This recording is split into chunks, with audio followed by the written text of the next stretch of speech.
Alright, so today's vid, or the continuation of it as I may say. Today we're going to do second coat on the seams.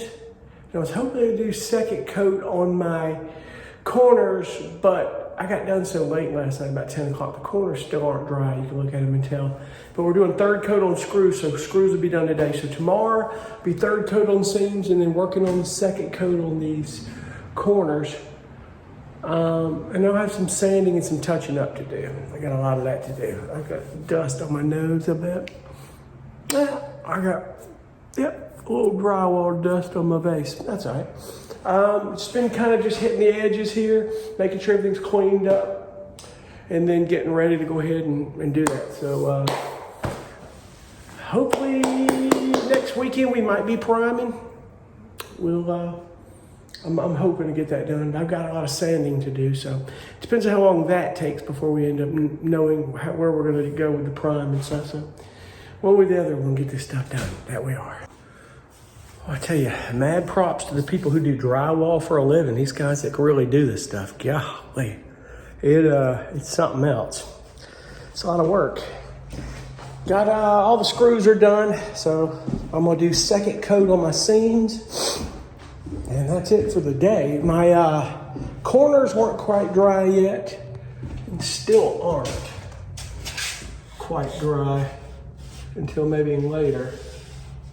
I'm gonna have to knock the high spots down on these really good and then run another coat and get that done.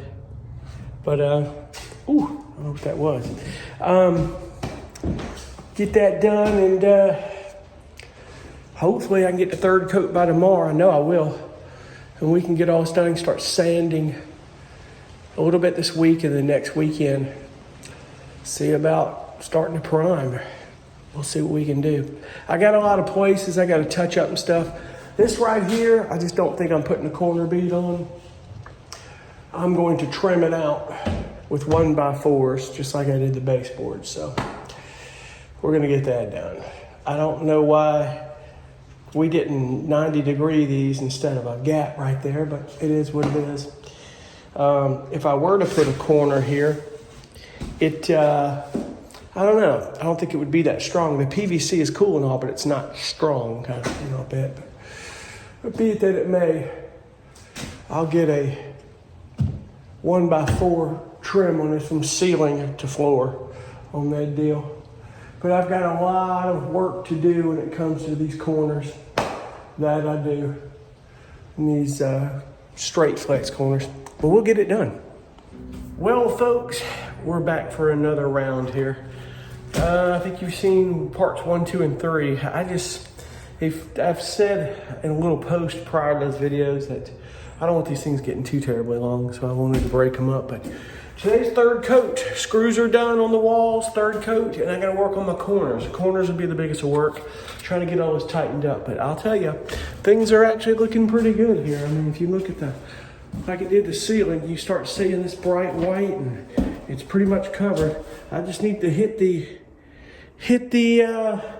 edges real good. This seam, as far as I'm concerned, is done, except you've got, a little bit of edge there. There's just some places I'm gonna look at, like these little divots here. I just gotta sand that stuff down real good and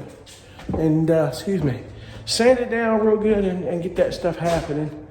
But hopefully today I'll be done with drywall, just sanding and prepping. So getting all that stuff done and move on here. I got my paint supplies last night. I've got my primer, my paint, and rollers. We're ready to go with that. So we're getting there. As soon as I get this thing painted, I call the electrician.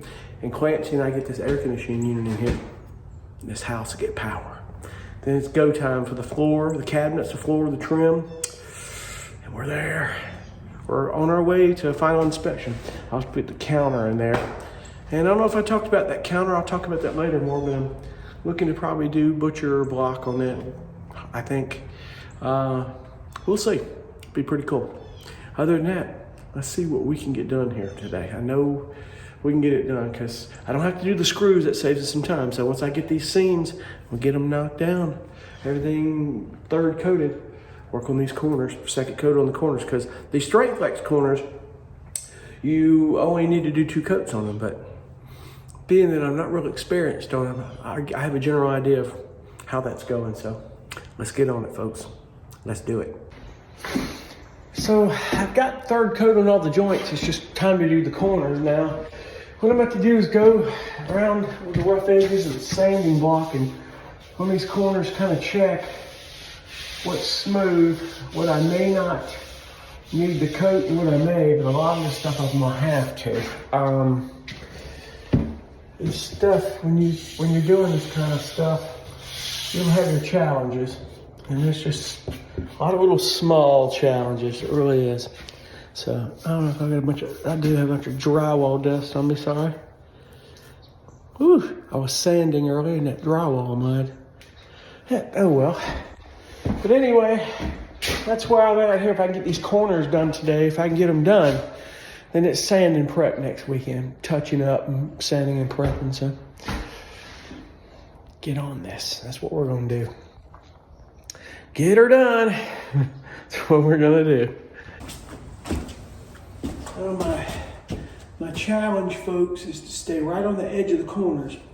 And Straight Flex has some measurements on the sides, right there where those holes are. You have to go inside the corner on this, so you have to take your time and go slow. And this is why these corners are the biggest of work. So I'm trying to go real slow here.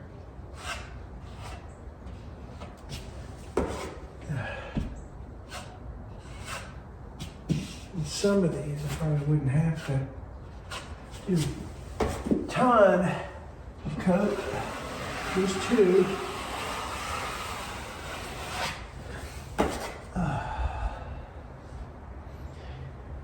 I'm thinking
tedious and time consuming, folks.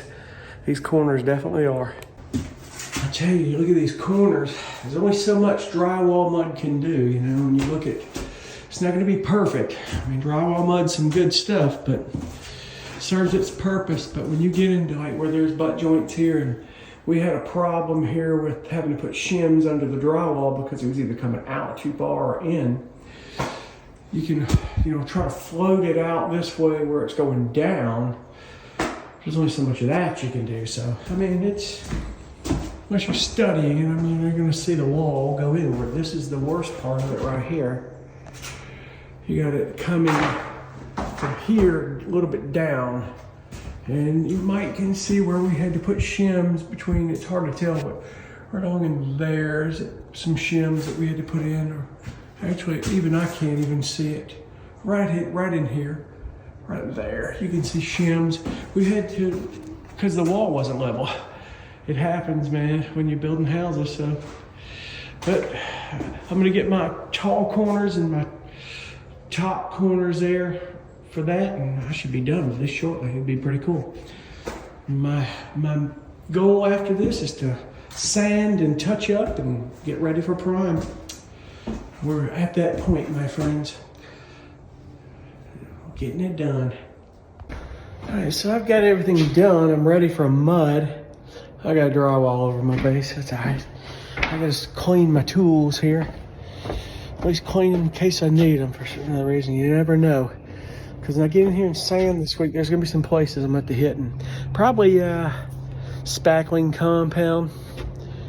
And more than likely, mud. We'll see.